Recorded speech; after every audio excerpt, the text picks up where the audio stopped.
Syrian സൈന്യവും വിമതരും തമ്മിൽ ഏറ്റുമുട്ടൽ രൂക്ഷമായ ആലപ്പോയിൽ ആക്രമണത്തിൽ പരിക്കേറ്റ 5 വയസ്സുകാരനെ അനസ്തേഷ്യ നൽകാതെ ബോധത്തോടെ ശസ്ത്രക്രിയയ്ക്ക് വിധേയനാക്കി.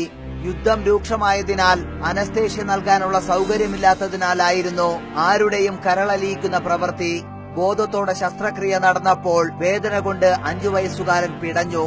പക്ഷേ വേദന അറിയാതിരിക്കാനായി അവൻ ചെയ്തത് ഖുർആൻ വചനങ്ങൾ ഉറക്കെ ചൊല്ലുകയെന്നതായിരുന്നു.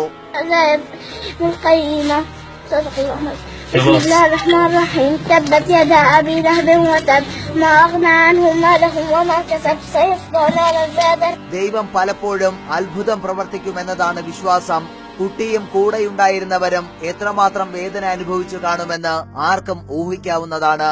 ദിവസങ്ങൾക്ക് ശേഷം സംഭവം ചർച്ച ചെയ്ത തുർക്കി ചാനലിലെ അവതാരകനും ചർച്ചയ്ക്കെത്തിയ അതിഥിയും പോലും പൊട്ടിക്കരഞ്ഞുപോയെന്നതാണ് യാഥാർത്ഥ്യം. ഏവരുടെയും കണ്ണു നനയിക്കുന്ന വാർത്ത വായിച്ച അവതാരകൻ തുർഗായ് ഗുലറാണ് ചർച്ച തുടരാനാകാതെ തല കുമ്പിട്ട് കണ്ണ് പൊത്തിപ്പിടിച്ച് കരഞ്ഞത്. ഇതിനു പിന്നാലെയാണ് അതിഥിയും വാക്കുകൾ പൂർത്തിയാക്കാനാകാതെ വിതുമ്പിയത്.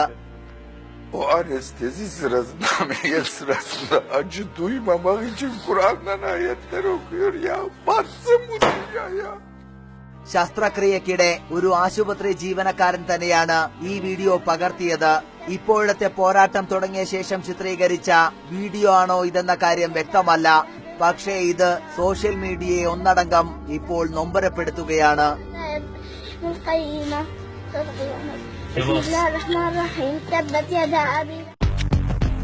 ഡൗൺലോഡ് ചെയ്യാം news mobile app Google play, apple store വഴി.